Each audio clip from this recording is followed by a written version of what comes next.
Hello, my friends, and welcome to the Breathcast. My name is Mike Maher, and oh my God, have I got an episode for you today. I've got the legendary Mr. Jesse Coomer on the channel. Now, Jesse has been a breathwork instructor for many years. I think he was one of the first, if not the first, American Wim Hof breathwork instructor way back in the day. But he is so much more than that. He has his own book out called A Practical Guide to Breathwork, and he has another book coming out, it may even be out by now, called The Language of Breath, which is just lovely.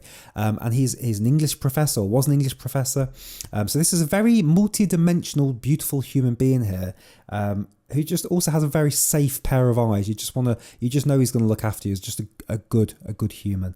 So we have a deep conversation about breath, the language of breathing, how breathing affects us, different breathing techniques. Really, really powerful conversation you're going to enjoy. Now, the other reason Jesse's here, he's part of my Breath Master series. And so for those of you that don't know, I do have an app out now. It's called The Breath Source, and it is the app for breathing. It took me 6 or 7 years to finally be swayed to start an app with a group of collectives of people. And this is really the first app, as far as I'm aware, where a group of breathwork instructors have come together to shape the app. So it's really owned by the breathwork instructors. So it's not like a load of clinical animated bubbles. It's different breathwork instructors teaching breathwork, teaching their own breathing modalities, live classes, teacher training, retreats, beautiful recordings. Every type of breath work you can think of is in there. And you've got this set of breath masters, which I'm so fortunate that I've been asked to be part of, where we're teaching our techniques. The podcast is also in there as well. So the podcast that you're watching right now will also be in the Breath Source app. So make sure that you get the app. You can get started right now for free. The link is down below. I can't wait to see you over there. Jesse's in that app as well. Jesse's incredible. So you're in for a treat in this podcast, and you're in for an even bigger treat with the app. So what you're waiting for, click that link and let's get started now with the Breathcast. Thank you. Cool. Jesse Coomer in the Breath Space house. How you doing today, my friend? Hey, I'm doing great, Mike. Thanks for having me. Dude, I've been looking forward to have this conversation since I knew that we could do a Breath Space podcast. So your name just keeps coming up and up and up, and all these different people. I don't know, universe is just all kind of connecting. Jesse Coomer and Breathwork, and so yeah, can't wait, mate. Can't wait. How's life? First of all, how's things your end? Things are going really well right now. I'm actually working on my next book. So, so there's life whenever I'm not working on a book, and there's life when I'm working on a book. I don't even know if it's not necessarily normal life. It's this whole okay, I got all these ideas. I need to put it down and write them out and make them into something. The problem is I have so many bad jokes that I'm just trying to put them all in, and you just can't fit them all in there. So no, but yeah, things are going really well. The book's coming along just fine, and yeah, excited about a lot of really the expansion of breathwork just in general. So and it is, your name always comes up, and it's long overdue that we've had this conversation. So It's nice to be here. Yeah, defo. It's breathwork's having its time, isn't it, right now? It's I was talking with Patrick McEwen from the Oxygen Advantage, and he was he was already big 4 years ago. I thought so anyway. And he said his business has gone 10 times, it's grown tenfold in 4 years. It's like, oof, they're up to 3,000 coaches now. It's just going crazy.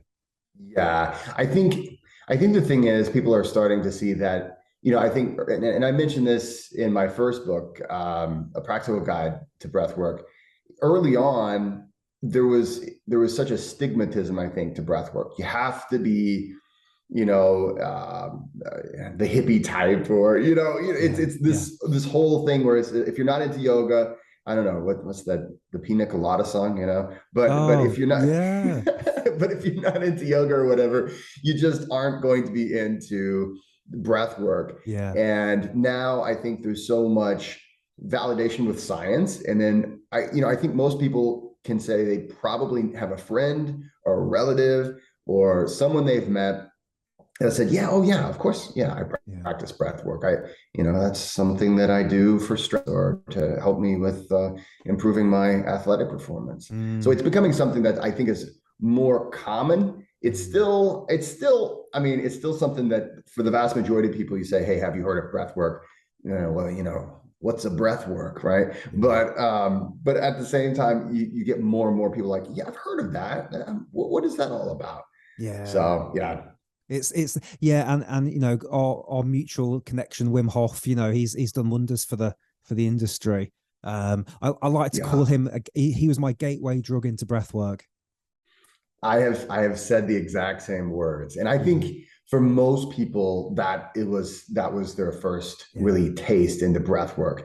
And I know for me, just starting off, I started getting into breath work because I was trying to meditate. And I found out early on that I was terrible at meditating.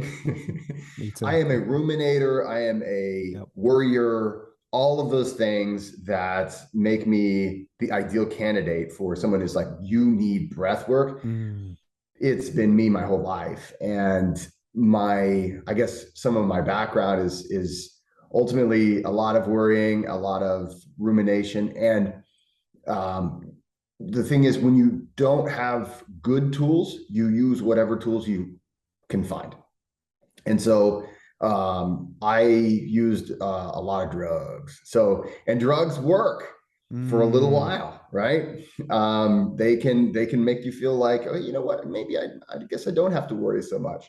But it'll all catch up, of course. And I struggled with that for a good decade of my life, and and when I came out of that, I had to find tools that were useful and reliable. Like it couldn't just be something that, in theory it should work, you know. Mm. It had to be something to actually really work. So I was searching. I started doing exercise. I started doing trying to eat right, which I'm still struggling with. I still like Me pizza, too. Yeah. you know, but I was messing around with a lot of things, and so I started meditating and had a really hard time. So I got into yoga. I got into some pranayama, and while pranayama is a big part of what I do, it informs a lot of the breath work that I do right now. At first, I think I needed the sledgehammer over my head of like a Wim Hof style or circular breathing. I didn't know about any of the other circular Mm. breathings that are out there. I had never heard of, Sudarshan Kriya or Vivation or any of these other ones. So Wim Hof was the first one I had heard of. And so I tried that, and I was like, wow, I really feel something. And I think most of us are so disconnected that we kind of at first need something to say, whoa, there's really something here. And from that point on, it was just a matter of, whoa, there's a whole world of breath work. And you mean to tell me that not only can I do this thing where I breathe way overboard, it's over breathing. I can do this thing where I can breathe minimally, and that's going to do something. Oh, and if I breathe at this pace, and oh, okay. And so the next thing you know, I'm starting to put these things together, um, and that was kind of the beginning of me coaching people. People are like, "Hey, you do this. Can you give me some advice? Hey, I'm trying to train for this triathlon, Mm. or I'm a martial artist. Can you help me out?"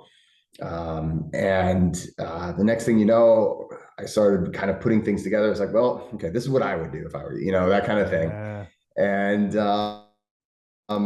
And years go by, and more research comes out, and as you train yourself, and as you get to know all these different people, like when you've trained a lot of people and you've had a lot of one-on-ones and you've gotten to know them really well, and you realize, oh, okay, so it doesn't work the same for everybody. Mm. Huh.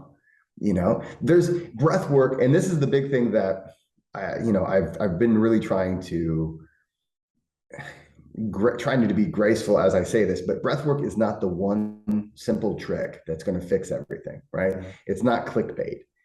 It's a very profound tool that, when used in the right way, can make you have just a much happier, healthier life. It's not going to make it so that you have no problems. It's not going to cure all your ills and Mm. make it so that you never get sick again. But it does it is a powerful tool that,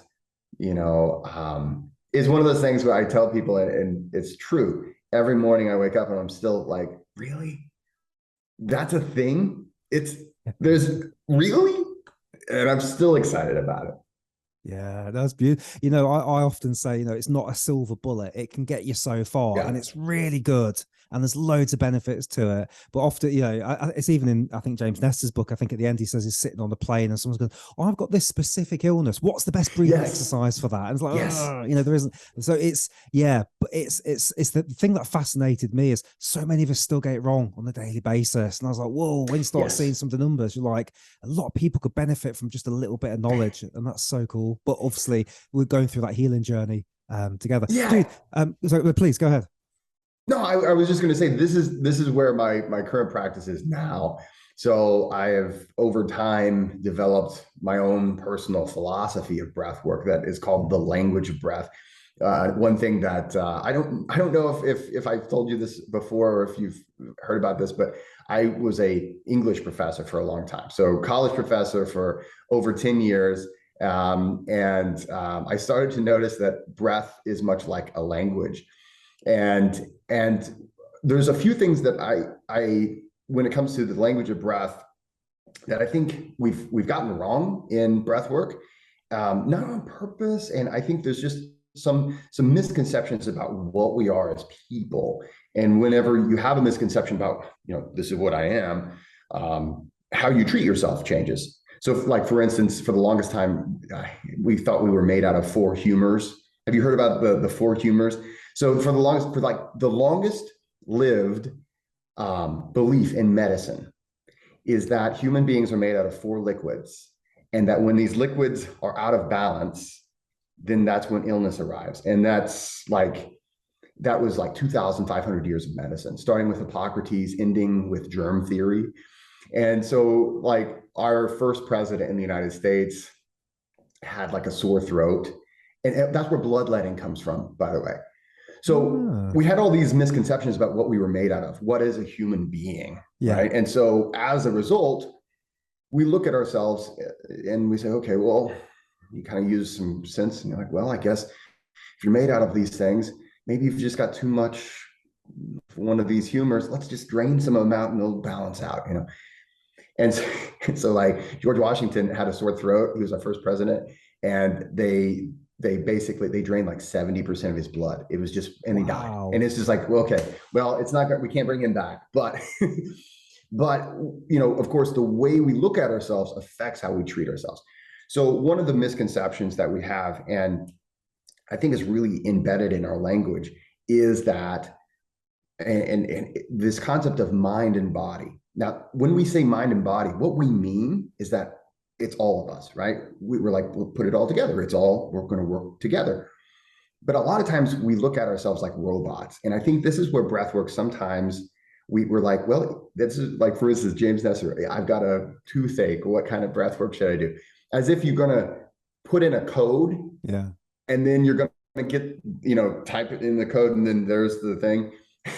And so I think a lot of times, and this is how we look at nutrition, we look at exercise. Well, and like cold exposure, heat exposure, what exact temperature, how long, because we're just looking to put in the code and then this is going to be the result. And it's not really that way. So with language of breath, one of the things I encourage my clients to do is to acknowledge that the mind and body is all one thing. You're 37.2 billion cells all trying to survive and all interconnected. Now, we have a conscious experience, but most of what we are is an unconscious experience. There's intelligence in every cell that we have, but we don't have direct access to that. Now, there are ramifications for having a poor relationship with that aspect of ourselves. And of course, we know about the autonomic nervous system. Any breath worker should know, right? We know about the autonomic nervous system. That is one of the unconscious systems that we have, and we don't have direct access to it. We know that breath gives us access to it, but that's just one of the ways that we can have a better relationship with ourselves. Now, what I train when I train people, I try to, I mean, it's kind of, there's a whole paradigm shift when you look at yourself as a whole thing, as opposed to, there's a geographical divide from up here and then there's down here. And it's this like this, I guess, a flesh robot that you're just driving around, there's, I mean, just literally, if you close your eyes and make, I guess, a peace sign and go up, if you know that you've done that, right? You know that you've done that. That's your conscious self and your unconscious self working together, right? There's an unconscious program or system. I really shouldn't use program if we're trying to get away from the robot mentality, but that is called proprioception. I know, okay, good. There's a good confluence there. But oftentimes what happens is we ignore, or we're really disconnected from what the unconscious believes we're in as far as a situation. And this is one of the reasons why we have runaway stress and anxiety, is that your unconscious self is always trying to help you to survive, and it's always trying to help you to thrive. And it's going to put you into a state that it believes is the best, right? But oftentimes it's trying to, it puts you in a state of sympathetic dominance when you need to relax. You need to find some rest. You need to go to sleep. You need to recover. And it's through breath that we can form a better relationship. We can say, okay, thank you for trying to help me to survive and thrive. But we can use the breath as a way of messaging to that unconscious self. Let's calm down a little bit, and so breath has to do with, yes, learning to send a signal, but it also equally important has to do with being aware of the state. And so when we talk language of breath, it's not just learning breath techniques, it's also learning how to become aware of what the autonomic nervous system is trying to do, what your unconscious self, what emotions are coming up, how that influences you, so that you can form a better relationship with yourself. Because we're not a robot. We ultimately, human beings, we are a relationship within ourselves, and we're a relationship with the environment. And so our environment, we can't always control that. And our unconscious self is going to respond in a certain way. And so we learn how to listen to what it has to say. We can learn how to reply and form that better relationship within ourselves. That's beautiful. So that's my basic, that's the kind of at the foundation of my practice. And when you start at that point, then it becomes something where it's not just something I do in the morning. It's not just something I do in the evening or, at whatever time. Every breath matters, right? And you talk to any, it's not like that's a concept that's foreign to breath workers of any quality. Of course, we understand every breath matters. But then you start with, okay, there's constant communication in myself. So every breath should matter, because my breaths and the way I breathe, that's sending a signal, that's sending a message. So that's at the heart of the language of breath. Hey guys, real quick, if you're enjoying this conversation so far, maybe you want to click on the link below and come and join us on the Breath Source. The link is down below. You can get started on Apple and Android. All the links are down there. Click one link, get started. You might notice that at some points in these conversations, I refer to it as the breath space. Ignore that. We were playing with different names last year. I'm so glad we landed on the Breath Source. So the Breath Source link is down below. I will see you on it. Back on with the conversation. Cheers. Yeah, no, it's lovely, and I love the term language of breath, and I'd love to see you in your element being so you're an English language professor. So what? Just give me a little glimpse into that life. What was that like? Yeah. So I literally, this is my first year. I had to put it down. So this is my first year, not the first year in 11. See, this is that I've not been a college professor. So when I went through my big change, and this is something, maybe not breath related, but it's something that if there's anybody listening or watching that you are struggling with addiction, or if you're trying to change your life in a positive way, I do a lot of talks about breath work at drug rehab clinics and things like that. But one of the things I always say is, ultimately you have to, if you're trying to put something in your past, you can't just put something in your past. You can't be a not person. You can't just say, okay, I am not that thing anymore. You have to define, okay, I'm moving in a different direction. So I decided I got to make myself into something. I've got to do something with myself. So as I was getting off of a drug addiction, I enrolled in grad school, and that might sound a bit extreme, but it was exactly what I needed to do, because it gave me a direction to move forward toward. It wasn't just I'm trying to quit this thing, as I'm stepping into this other thing. And so I've always found philosophy and rhetoric to be very powerful for me. I've always enjoyed that. And so I became a English professor, and I've taught English. I taught some Brit Lit, taught a little bit of you guys, taught a little of us. If they're using the English language, I was teaching it. And so for a little over a decade, I did that, and mostly college freshmen, college sophomores. And you talk about a real litmus test for how time changes and how stressors change, and you see how young people do need those tools. And so in my last few years, I would actually take out my students. Okay, guys, this is a nice enough day.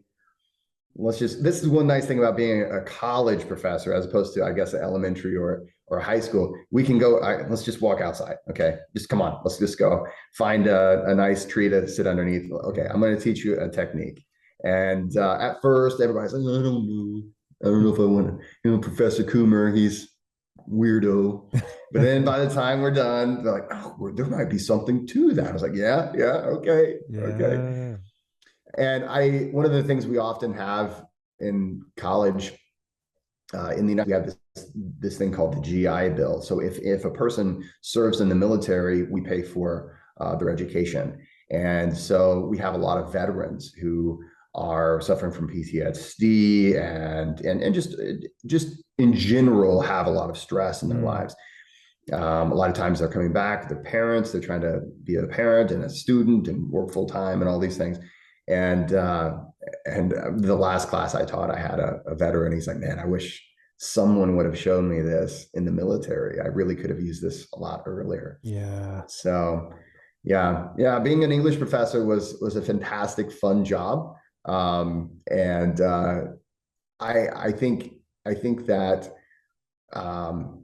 one of the things I've always been passionate about is just trying to help people have a practical application to what we need, right? We need to learn how to write. We don't necessarily have to remember all 13 comma rules. Now, that there's 13 in the United States. One of the things I love about English is that it's not the same. We're speaking it, but the way we write it is different. Yeah. I found that out whenever a friend of mine published his book. And here in the United States, for instance, we don't say "I reckon" very often. If you say "I reckon," it's because you're a cowboy. It's "I reckon," right? But in Europe, man, you guys say that a lot. And when I first heard a European say it, I thought they were just kind of joking around. And I thought, oh, that's funny. And they're like, what? And so I love language. I love how we can communicate. And the thing is, language is more than just words, right? We have gestures, we have tone, inflection, and things like that. And we can apply that to breath as well. So it was just a natural way. I think it was just a natural thing for me to apply my love for language to breath.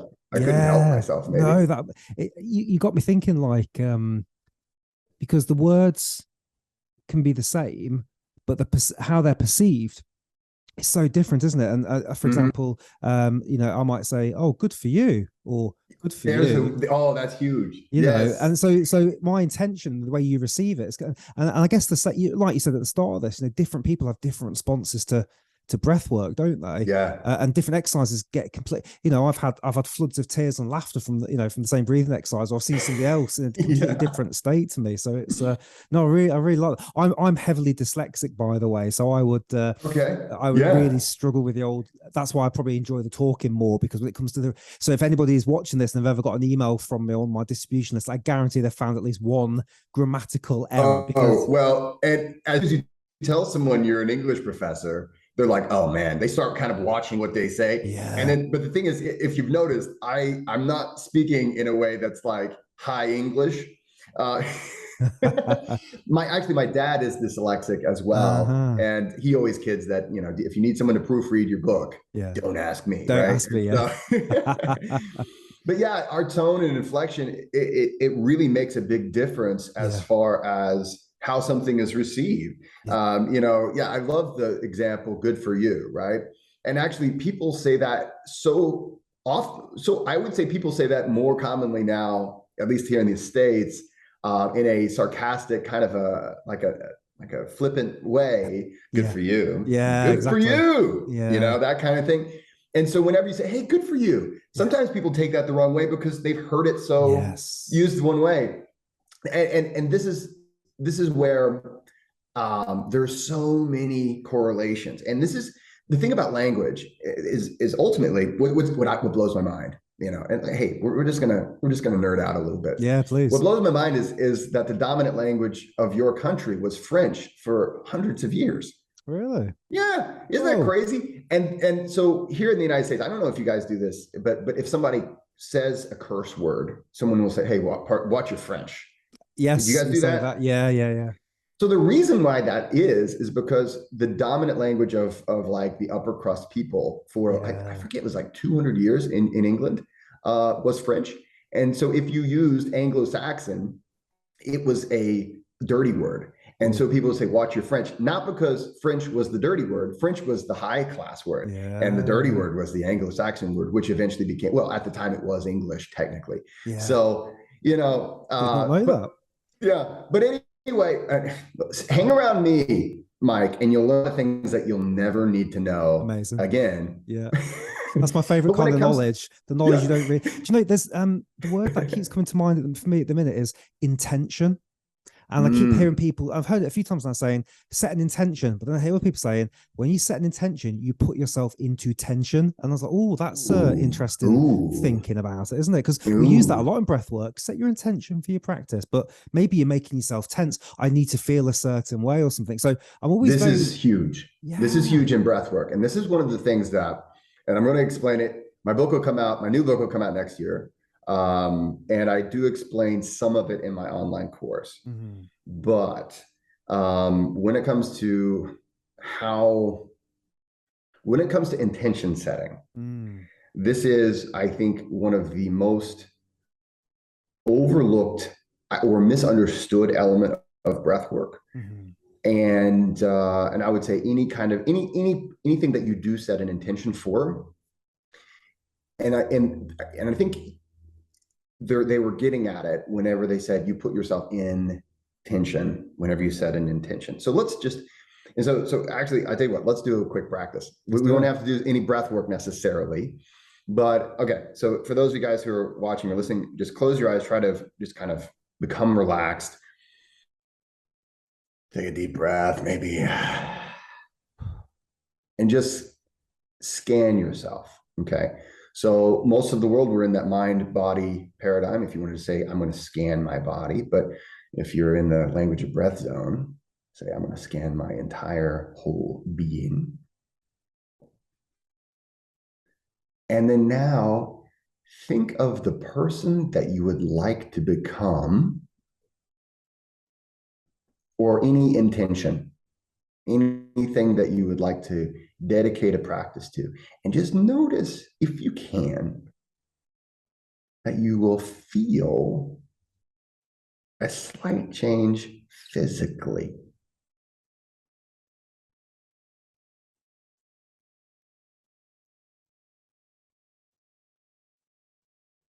Okay, now you can clear your mind, you can open your eyes. That's where we start most breath sessions. Okay, so let's set an intention. Now we're going to have a practice. And what happens is, no matter what intention you set, you've got an opinion. Your unconscious self has an opinion on what that's like. So for instance, maybe I might say, I would like to become an extrovert. Now, for me, it's too late. I'm never going to not be an extrovert, but that's a common one that a lot of my clients say, hey, I feel like and just as a little background on me, I have always been an extreme extrovert and I've always had extreme social anxiety, which is like the worst combination to have. But ultimately, whatever it is that you are looking to do, whatever that came to mind, you're going to have an emotional response. You're going to have feelings that come up. And that's a physical thing. Okay. That's something that's not necessarily just intellectual. You're going to feel it. And when we think about that thing, when we bring those things up, it might bring tension up. You might say, I would like to be an extrovert, but then bringing that to mind brings up a lot of fear that you might have about, speaking in public or being around a group of people.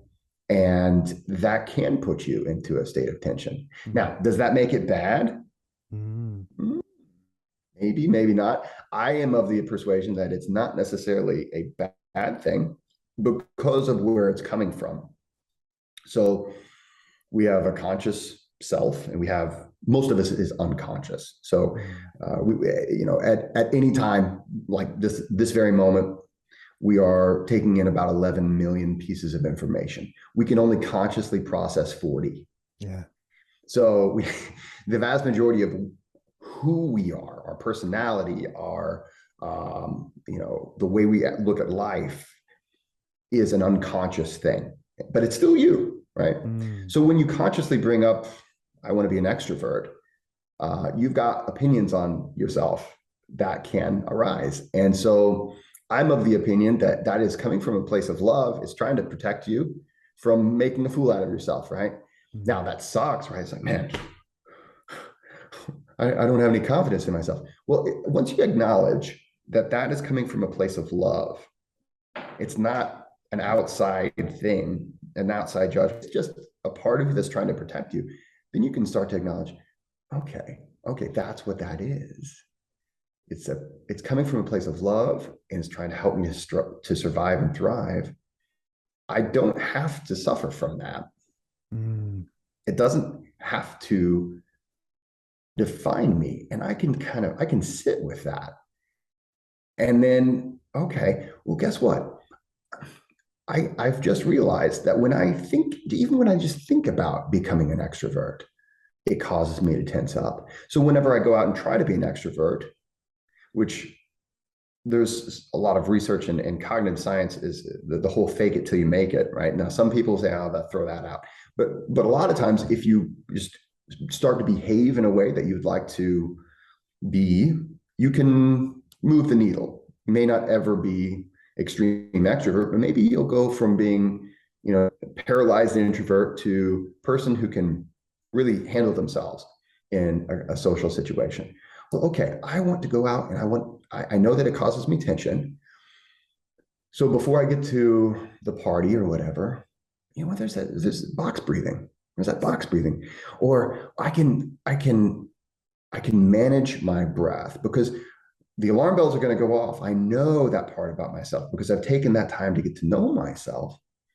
Oh, wow. Okay. So now I can make a plan to work with myself, because I know I've got this partner, right, who's going to be like, let's leave the party. And it's still me. But I can, as I'm there and I feel, man, I need to get out of here because fight, flight, let's get out. No, I consciously want to make the decision to be here because this is a change I'm trying to make in my life.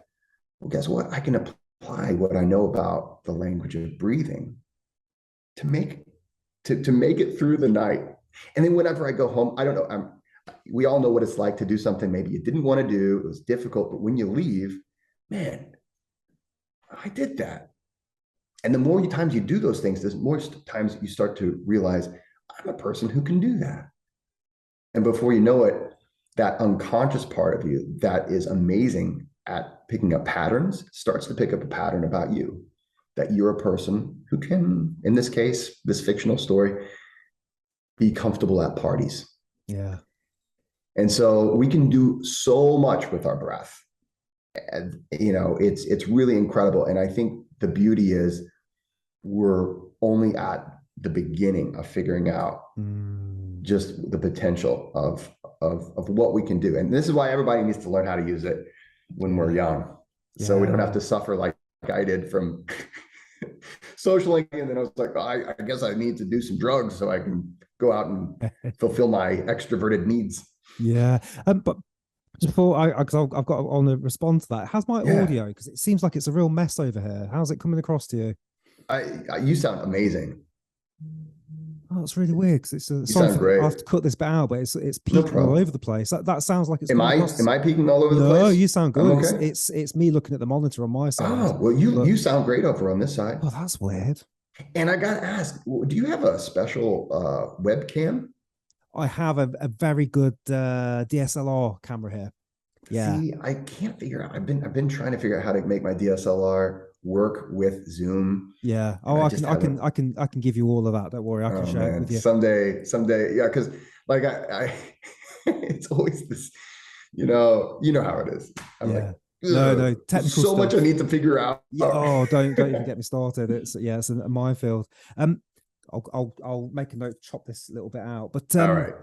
I'm more introverted than extroverted. So I really love a one-on-one chat, but put me in the group and I get very sweaty. And so my thing wasn't really drugs; it was more alcohol. So I would smash the wine back, and most of my 30s was that. And for me, going and doing the Wim Hof thing in Poland and getting in the cold bath, that was like you said at the start, shit, there's other ways to unlock feelings. It doesn't have to always be about deadening them with booze or right. And for me, just going back to what you said a second ago as well about, this fictional kind of person going, I did that. I went out and I did some box breathing. For me, that was the cold. It was going into a cold bath and going like, I'm a guy that can handle the cold. And I've been able to follow that ripple effect through the last sort of 6 years, abseiling, jumping, tombstoning, quitting my job, whatever those things were. And I can trace it all back to jumping in the ice bath that time. So I completely understand and agree with what you're saying there, Jesse, which is like, sometimes you just have to kind of put yourself in an uncomfortable situation, use the breath or be aware of the breath, and it takes you in a magical place. I 100% can relate to that. When it comes to cold training, you've got actually a very interesting situation there. So cold training is a lethal thing, right? You're training with something that literally will kill you if you stay in it long enough. Yeah. And it's also something that there's a lot of research that shows that that it consistently causes your locus coeruleus in your brain to release norepinephrine. So norepinephrine is something that we also experience as anxiety. And so, like, for instance, I think we all know what it's like. Well, maybe there's lucky people out that don't know what it's like to ruminate and to ruin your night's sleep because you've ruminated. But genetically, I'm just predisposed to do that, I think. And so this is why these practices are so foundational. I mean, so important for me. But what happens is there's a part of your brain that is called your motivational network, and which is interesting. Have you ever noticed how you can never really decide what you're going to worry about?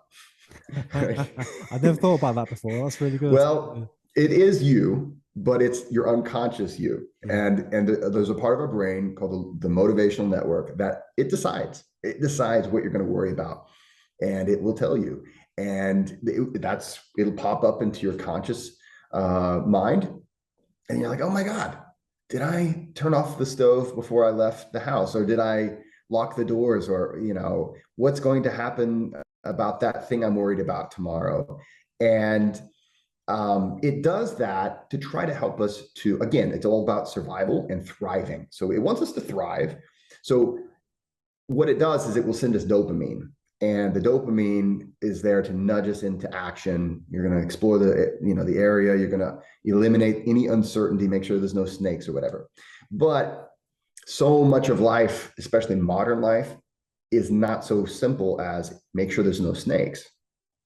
And so what happens is whenever the dopamine doesn't work, that's when the locus coeruleus says, don't worry, I'll help you. And it adds anxiety, which is basically norepinephrine. Now, norepinephrine for our ancient ancestors was fantastic because when we experience what we call anxiety nowadays, which is the secretion of norepinephrine into our brain, that enhances all of our senses. So you can actually see, we have these weird superpowers that we hate nowadays because we're like, oh, it's all just too much, right? But actually your sense of hearing improves, your sense of smell is enhanced. Your sense of sight is enhanced. If you've got I always tell whenever I talk to kids, like high schoolers and things, and whenever I was in college, a college teacher, I would say, if you think your date's going to be nervous, don't forget deodorant and cologne or perfume. Make sure you smell good because they'll be able to smell you much better. And that's how it is as humans. And it worked for most of human history. We want to be able to see our, the predator or our prey before it can see us, and smell before it can smell us. Well, nowadays, that doesn't have as much help, but it's norepinephrine. Now, the interesting thing is the connection to ice bathing. And I wrote an ebook about that. I'd like to, I'm thinking I'll eventually publish it as a paperback. So check out my website if you want to find the ebook. But the interesting thing is it's been shown in research that we never build a tolerance to cold exposure. And every time you get into whatever temperature, let's suppose, and this is the great thing about me being American and having this weird imperial system, is that I'm going to say Fahrenheit. And I have, let's just say, I think 40 Fahrenheit is 4 Celsius. So that's one that I'm pretty sure about. Okay. So let's suppose we get in 4 Celsius. That's a good cold exposure. Yeah. And so you get into 4 Celsius and you're in there for 2 minutes. Research shows that you'll produce the exact same amount of norepinephrine. Remember, that's the anxiety neurochemical. You'll produce the exact same amount on day 1 as you will on day 20, as you will on day 100, as you will on day 1000, as you will the rest of your life. So you don't ever build a tolerance to the actual chemical, the neurochemical norepinephrine. So you get to train with the exact same biochemistry as intense traffic, or Susie's being a total B at the office, or the boss is mad at you. You get to train with that brain chemistry. And so not only are you saying, I'm a person, and you're proving it to yourself, you're teaching your unconscious self, because your unconscious self is a pattern detector too. It picks up patterns and it's like, we seem to be able to make a difficult decision to get into a cold shower every day. We must be people. I must be a person who can make difficult decisions. That's huge. I think that's probably, yes, there's all sorts of, physical benefits and immune system, this and anti-inflammation. But I think even if those things weren't there, the benefit of proving to yourself on a regular basis, you're a person who can make a difficult decision. That's huge. Oh my God, right? So huge. Yeah. I don't want to do this, and yet I'm going to make myself do this. You feel so much better. The days that I wimp out and I don't do it, I've got a little voice going, you should have done it, shouldn't you? Yeah, I should have done it. Yeah. That's interesting. What's the role with how do you say it? Norepinephrine. Yeah. Say it again for me. Norepinephrine. Norepinephrine. Now, in America, we call it noradrenaline, but we go back and forth. Okay. Yeah. We go back and forth in America on that one. In Europe, I'm speaking your language. I'm trying to, I'm teasing. Norepinephrine, I can't say it, noradrenaline and cortisol. What is there a link between those two? Because to me, cortisol was the anxiety thing, but that's more the stress thing, isn't it? Well, actually, they're all what we would consider catecholamines, so stress hormones. So you'll experience a lot of these all at the same time. Cortisol is one of these that you tend to get a nice little boost whenever you're in a stressed situation, which is not a problem as long as you're not chronically stressed. But what happens is the average person is so disconnected. This is one of the reasons why we do what we do, right? The average person is so disconnected. I was so disconnected that I had no idea that I was in chronic stress. And you'll see, the thing is, here in the United States, we've got a real problem. When I was in I've only been in Europe one time, and I realized that even though you drink espresso coffee and we drink the drip, right? That's the big difference. We in America, we overdo caffeine like crazy. The average American, I had a caffeine habit a few years back that I didn't realize just how heavy my caffeine intake was until, listen to this, until I realized, you know what, if I'm going to get off of caffeine, I need to drink Red Bull in order to help me get off of caffeine. Shit. Right? Yeah. Exactly. And the average, so Red Bull has 80 milligrams of caffeine, which is a little bit, that's I would say that's similar or to a maybe a double espresso or an espresso. That's in that same ballpark. You in the United States, we drink energy drinks like Europeans drink bubbly water, like and we drink it way too much, and they taste really good and all this stuff. Well, they've continued to bump up the caffeine, and now it's like 200, 300 milligrams in just one drink. Yeah, it's too much. And it's just ridiculous. And see, the thing is, we have people that are so stressed out.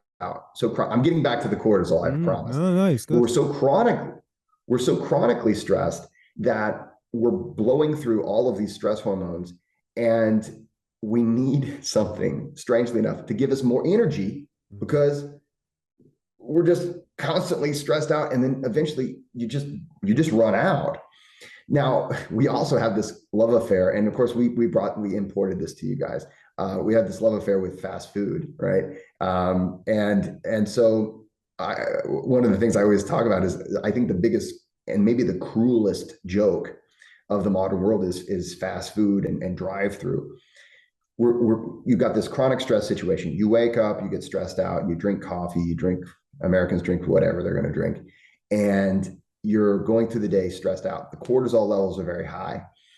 Chronically high cortisol levels help us by saying, hey, you need to ingest high fat, high sugars, because God knows we must be in a war zone or something, and you need to get fueled up. Well, okay, so you plan to have a salad for lunch, but you're like, for some reason, this is just not going to work. I have to have the Big Mac or the Whopper or whatever.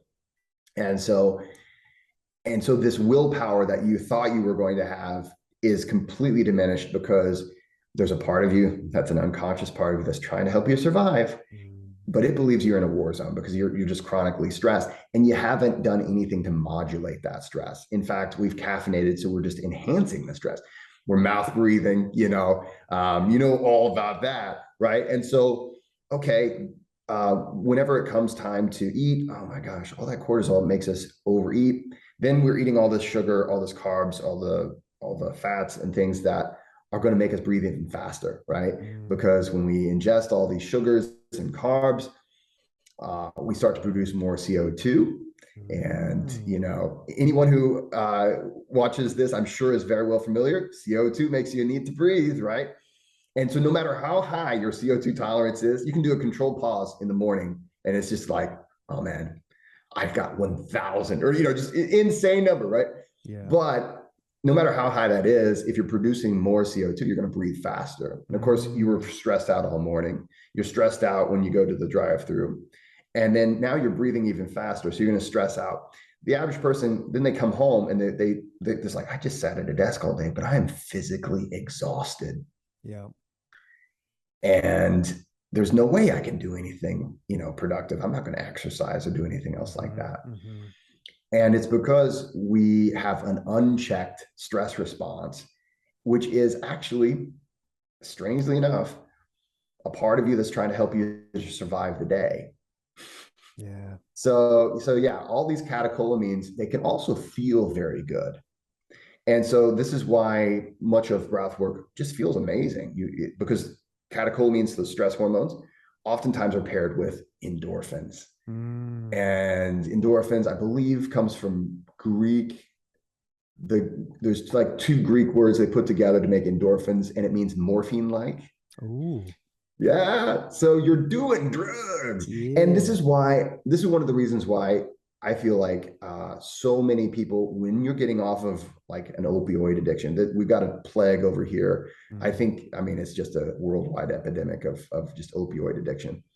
The best thing for you to do is get into the gym, exercise. You're going to make those endorphins happen. They literally fit into the same place where morphine would fit in your brain. cool.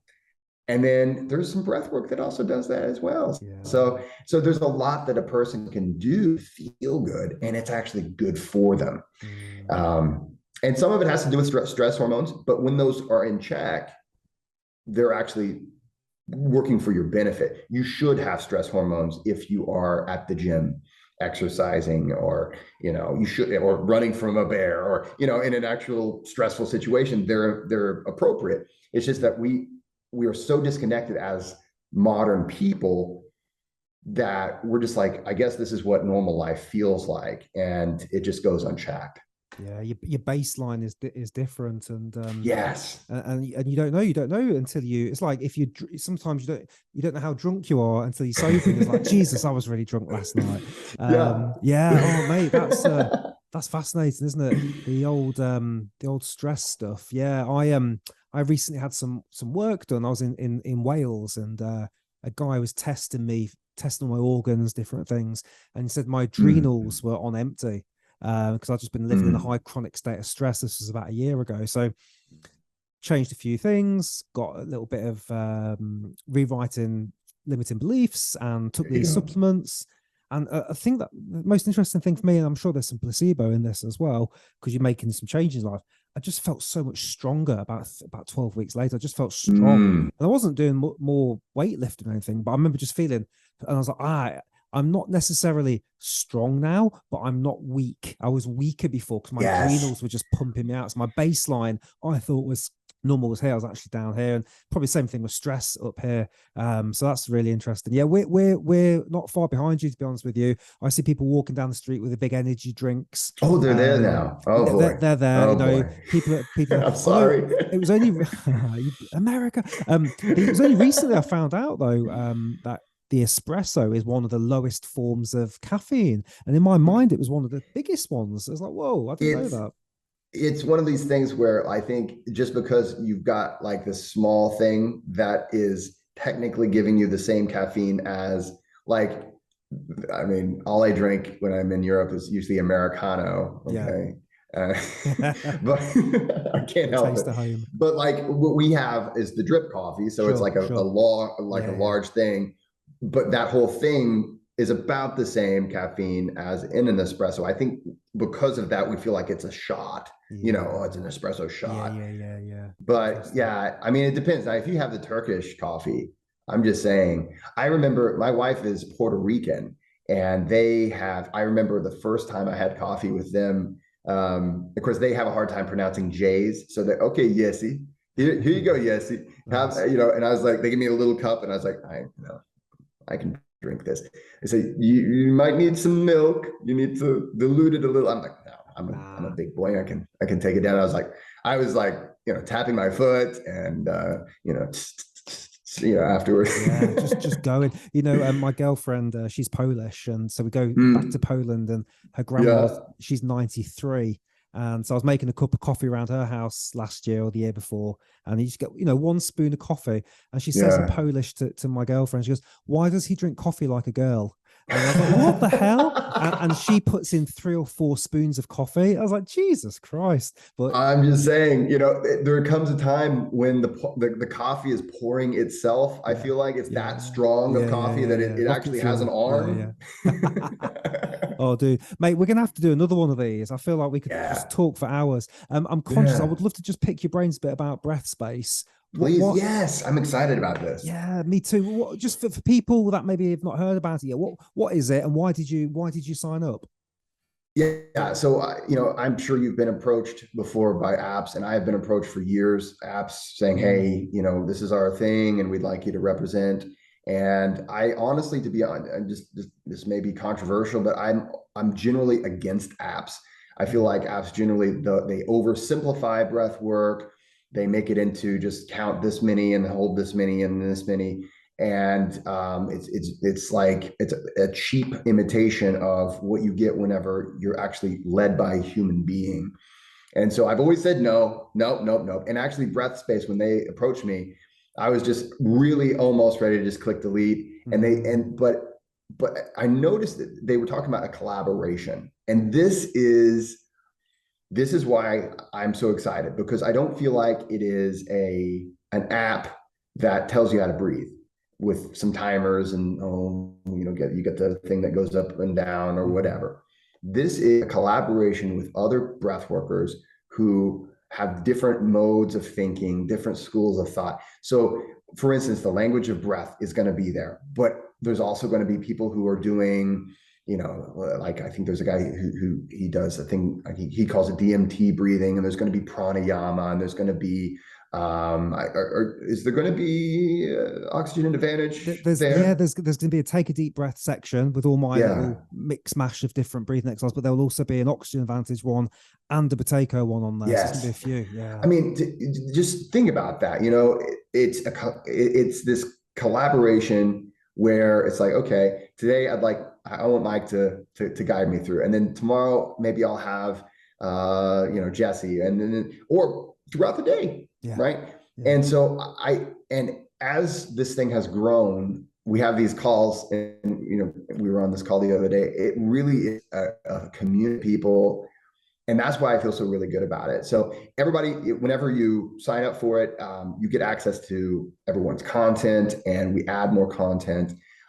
It's real breath workers adding their wisdom that they've accumulated. It's not AI trying to imitate what a human can be. And that's why I think it's so powerful. So I'm really looking forward. I'm so glad that you're a part of it. And there's just so many names that I'm like, oh, cool. Oh yeah. All right. I've really been a fan.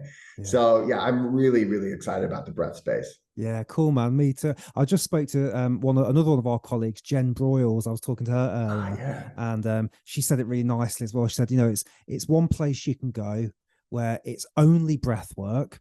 It's all breath work. There's nothing else going on there. And in there, you get access to a range of instructors. And I was like, oh, that's such a really nice way that you just put that. And there's live classes, but there's also stuff that's pre-recorded. So you can just pay, your monthly fee, which is not very much. And you go in and you've got access to all this amazing content that you haven't got to sift through. And everyone's been pre-qualified as well. So you've not got random people there. You've got people that have kind of got proven skin in the game, and all that. So it's the app I would have wanted like 5 years ago. Yes.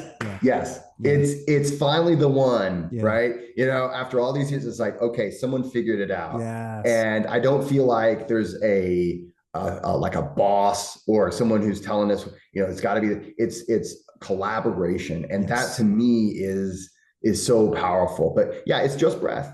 That's the beauty. You get there, it's just breath. And then you have a lot of different experts and a lot of different styles. And I think that's just a beautiful thing. Yeah, no, beautiful, man. We'll bring this puppy home, and we'll if you're up for it, maybe we can do a part 2, maybe early next year, because I want to pick your brains a lot more. I often think, an hour's it's just not enough to get stuck into some of these conversations, especially with you. I just want to keep digging at your oh breath, man, yeah, I'm having a great time. Yeah, man. Couple of quick questions for you then. So, as well as obviously your own book, what other books would you recommend to somebody? Have you got any other favorite books that come to mind? Yeah, I really do like James Nestor's book. I found it to be a really honest, and down to earth evaluation of a lot of styles and techniques. And I'm really excited. My friend Chuck McGee is in it, so I have to like it, right? So, but no, that one right there is a fantastic book to get a person introduced to breath work. There's so many books. Like if you're looking to just kind of get for instance, of course, mine is a practical guide to breath work, but Richie Bostock also has a fantastic book called Exhale, and we actually, it's so funny. We both published, and we didn't realize it. But whenever we were starting to promote our books, I was like, "Oh, you're doing a book that's kind of a similar book that I'm doing," and our books are coming out in the same month. So we published I've known him for years, and we published in the same month, the same year. And hey, I love Richie, and his book is really good too. And I would say the nice thing about it is if that our books didn't overlap. Of course, the first thing I did was I was like, okay, I got to buy this book to make sure it's not like just us saying exactly the same things. Yeah. There's a lot. I mean, it's not like we're conflicting. So it's not like you're going to read mine and read his, and then it's like, well, you guys are arguing with each other. No, it agrees, but he adds a lot of things that I didn't put in mine. I put a lot of things in mine that he doesn't have in his. Mm-hmm. The nice thing is it's an overall thing that you can use to form a breath practice. And especially for a person who might be a beginner or a person who's just done the gateway drug of Wim Hof, or you just started with another modality and you're like, what else is out there? Richie Bostock's Exhale, I would highly recommend. So those are two, I would say those would be your first two to buy. Yeah. And then after that, I would start thinking about, okay, well, certainly buy my book, but you start, and how can I forget Draw Breath? Of course. Our friend Tom. Yeah. Oh, this book. So I was an English and graphic design major in undergrad. And so I'm nowhere close to his skill, but I know how to appreciate art when you see it. And it is beautiful, fantastic. Yeah. Just a beautiful book. I think you did a review on it, and I know I've seen Patrick McEwen do a quick rundown of it. It is so much fun, and especially for a person, especially for a young person, it gives you that kinesthetic quality you can add to your breath. So I'm a big fan of that. Big fan. Yeah, no, good book. So obviously we'll get your book as well. We're going to link all your stuff down below. And now that I know that you've got a connection to Richie, because I've been trying to get hold of Richie to come on the podcast, so maybe you can put a good word in for me to that guy. Yeah, I gotta say he's been a world traveler lately. Yeah, he's busy guy. He's a busy man. Busy guy, and he's going down to the Amazon all the time now. So I'm jealous. He's jet setting. He's all over the place. So I'll maybe put a bug in his ear. And if you got stuck on a desert island, what's one breathing technique you'd take with you? If I was stuck on a desert island, oh man, just to pick one, I'm a big fan of the sniff, sniff, poo, and especially because it is so good in moments of overwhelm. Maybe I might be a little overwhelmed. Show me. I don't know that one. Go on. So sniff, sniff, poo is ultimately you take a sniff in through the nose 2 times. So it's 2 times inhale, and then you make a poo at the end. So it's fantastic at parties, right? You go, so here it comes. So the first inhale is about 70% full. The last inhale is filling the rest to the very brim, and then you just let it out nice and relaxed. So here's how it would look. So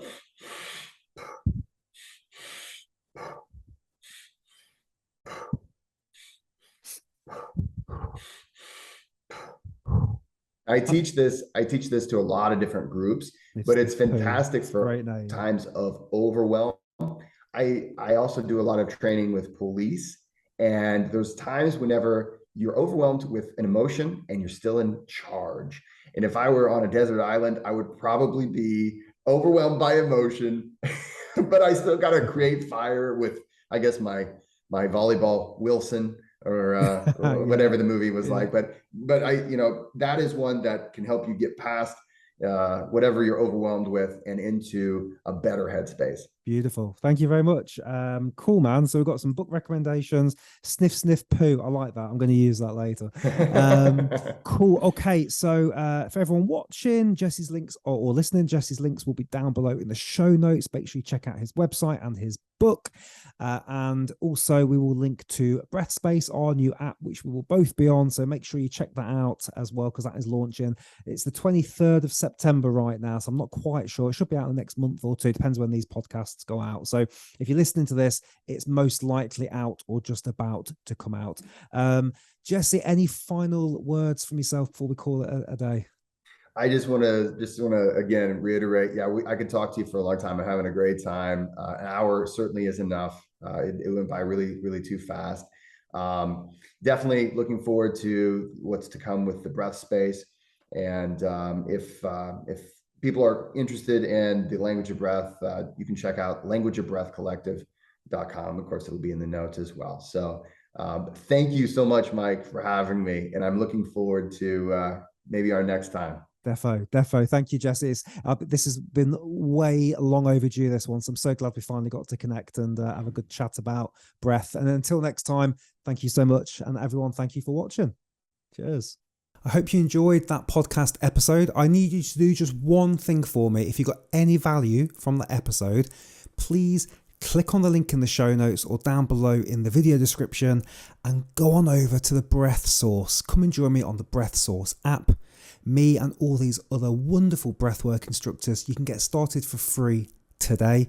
We have put our life, our heart, our soul into this app. There's retreats in there you can go on. There's teacher training. There's every breathing exercise you can think of, all taught by their own breathwork instructors with their own flavors and modalities and training and experiences. Come for me and find Jesse or find Kat or find Travis or find one of these wonderful human beings in there and come and play with the breath with us. So the link is down below. I hope to see you on there. This podcast, the Breathcast, is also in there.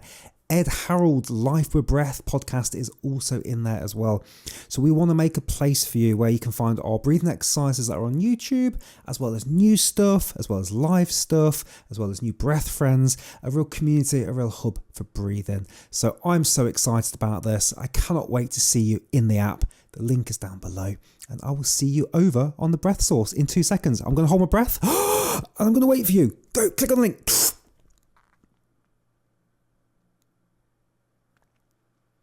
Have you clicked it yet? Hurry up. Please. See you on the Breath Source. Cheers.